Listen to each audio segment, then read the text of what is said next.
Aaron Beasley on the Bednarik watch list. He may be Tennessee's third best linebacker at the end of the year. What do you think about Uh, that? I'm gonna go a little further than you, and I'm gonna say this, Uh-oh. and I'm Uh-oh. not trying to be disrespectful, but they're college kids. I mean, they're because in the past I would say they're college kids, but they're getting paid now. So you know it's NIL era. I get to unleash. Aaron Beasley is the most overrated player on this team by far. I think he's losing his starting job before the year is up. Yep, I said it. I'm not going to go overrated, but I will tell you this. I think that Keenan Pili is there to play and he's going to start. So essentially what they're going to do is start two linebackers. They both kind of play Mike. Um, and I think that Arion Carter will excite them in a lot of ways. I'm not going to say that he won't be the starter by the end of the year for sure, but I will tell you right now that based off what I'm hearing about Arion Carter in practice, that Arion Carter will at least take some of those passing downs away from Aaron Beasley, and I think he could take more. It would not surprise me at the end of the year if you're talking about your starters are Keenan Pili and Arion Carter.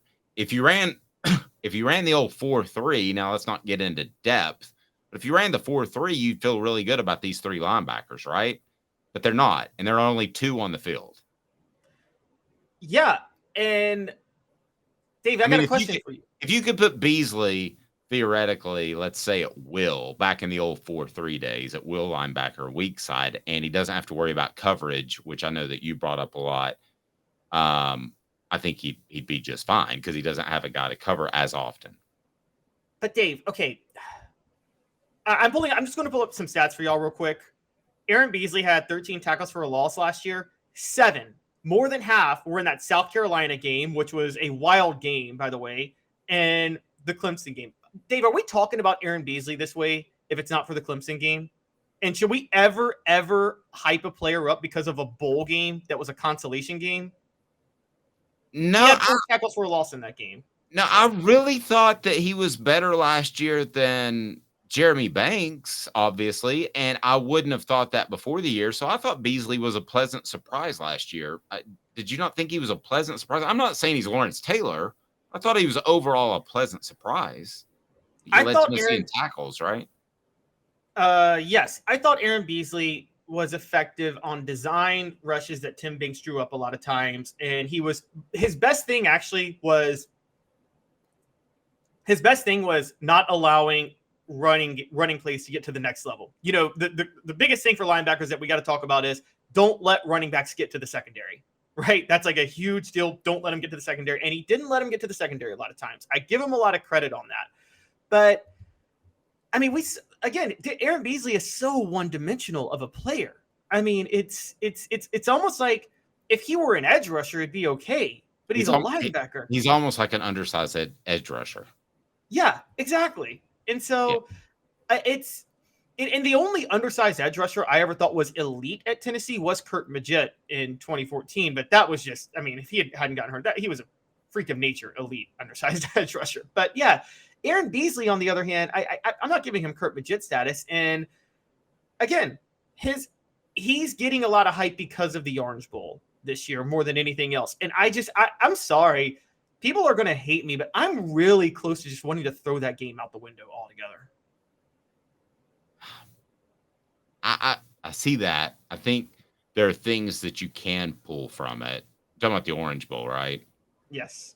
I typically do throw out bowl games, but I think the things that I pull out of it are twofold. One, maturity to play in a game that's not the college football playoff, which you've been hoping for all year.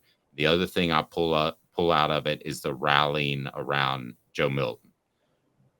Tennessee had a lot of players sit out of that game, opt out.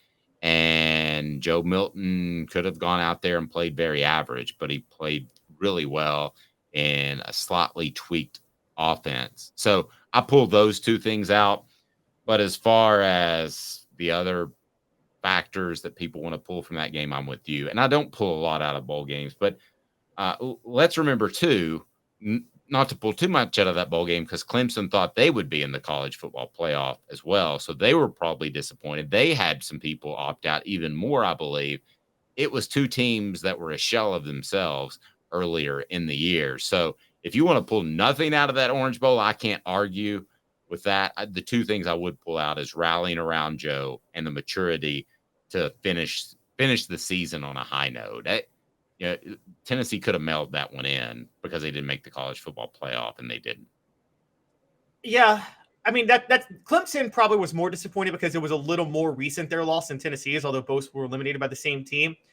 Dave, history lesson for you, because I've always said this. You watched that 97 Orange Bowl when Tennessee got just absolutely destroyed and obliterated by Nebraska, 42-17. And Fred White may disagree with me on this, but I'm going to say it. I think Tennessee mailed that game in. I don't think it was that big of a disparity. And the reason I think they mailed that game in is because when Michigan beat Washington State in the Rose Bowl the day before, Tennessee realized they would have no shot at the national title, even if they had won that game. And so I think that so they realized they had no shot at the national title, whereas Nebraska was playing for a share of the national title. Who do you think is going to be more motivated to play that game? Yeah, Nebraska, no question. The two things I will tell you that I know for a fact is that Keenan Pili is going to be a starter.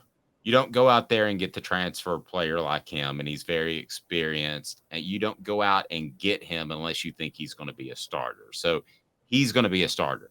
And Arion Carter is probably AC, as they call him now, will bring the heat. AC will bring the heat. You like that?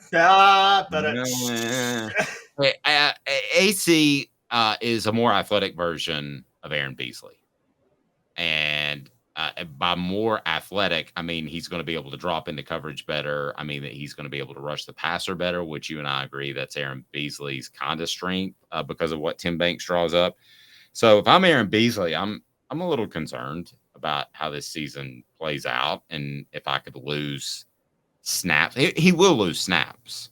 I can promise you with what AC's doing in the preseason camp that he will lose snaps. I don't know that he'll lose a starting position.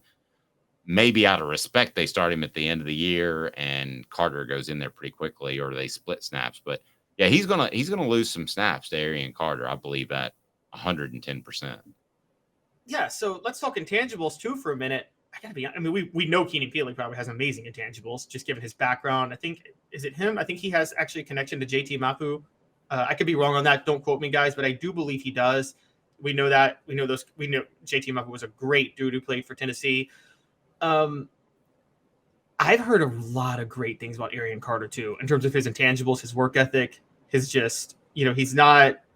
I don't know if you've heard the same things I have, but at least. What I've heard is incredibly physically. I've heard gets it is the term. That's an exact quote from somebody within Tennessee's program is gets it. He gets it. So that would speak to the maturity level and knowledge of the game. And he's incredibly athletic, or he wouldn't have been, what was he, a 4-star player that Alabama absolutely loved. He was a 4-star coming out of Smyrna. Yeah. Yeah, you don't get to 4-star level. You don't get Alabama love unless you're really good.